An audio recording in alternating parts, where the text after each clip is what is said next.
Fabian Ruiz l'invincible. Eh ouais, on parle bien de Fabian Ruiz et il est sur le point de faire tomber 2 records. Et on va bientôt l'appeler l'invincible. Premier record avec l'Aurora. À l'occasion du match Espagne-Danemark en Ligue des Nations, il pourrait faire tomber un record d'invincibilité de 37 matchs sans défaite. Mais c'est pas tout, une série aussi en cours avec le PSG. Parce qu'il est aussi sur une série de 48 matchs avec le PSG sans aucune défaite. Il est aujourd'hui à la hauteur de Marquinhos qui a réalisé cet exploit entre 2014 et 2016. Mais cette série entamée par Fabian Ruiz en mai 2023 pourrait basculer dans l'histoire du PSG, et ce dès la prochaine journée contre Saint-Etienne. Il deviendrait alors le joueur le plus invincible de la Ligue 1.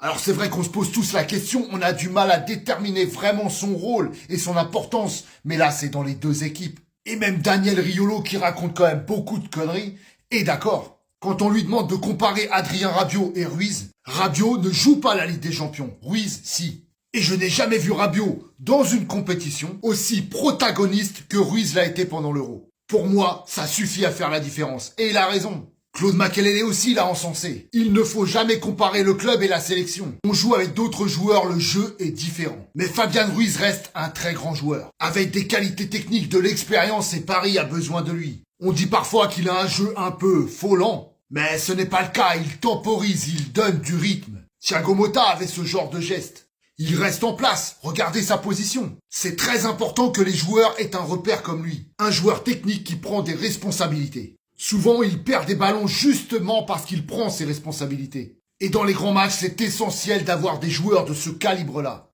Voilà, par contre, je trouve qu'il s'est un petit peu enflammé. Tout n'est pas faux, parce que c'est vrai qu'il temporise bien, il sait bien se placer entre les lignes pour être disponible. C'est vrai qu'il a une belle vision du jeu avec des belles ouvertures et des passes qui peuvent casser les lignes. Mais par contre, il est lent. Techniquement, il est bon, mais il est lent. Et prendre ses responsabilités, c'est pas le cas. Ça repasse très souvent vers l'arrière. Il prend pas beaucoup de risques, sauf quand il est sûr. Et encore une fois, ses choix étaient critiqués par rapport à Fabian Ruiz. Il faisait cette tête-là. Genre, vous allez voir. Mais encore une fois, il s'est pas trompé. Et quoi qu'on puisse en dire, il est important dans le jeu. Voilà ses stats, pour finir. Là-haut, les actions qu'il apporte, les passes. Et c'est plus que bien. Il y a que dans les dribbles réussis qu'il est pas terrible. Et défensivement, mais ça on le savait déjà. En tout cas, on peut ne pas aimer le style. L'invincible a forcément une importance dans les 2 équipes. Et avec incroyable parisien, la vérité, c'est le terrain.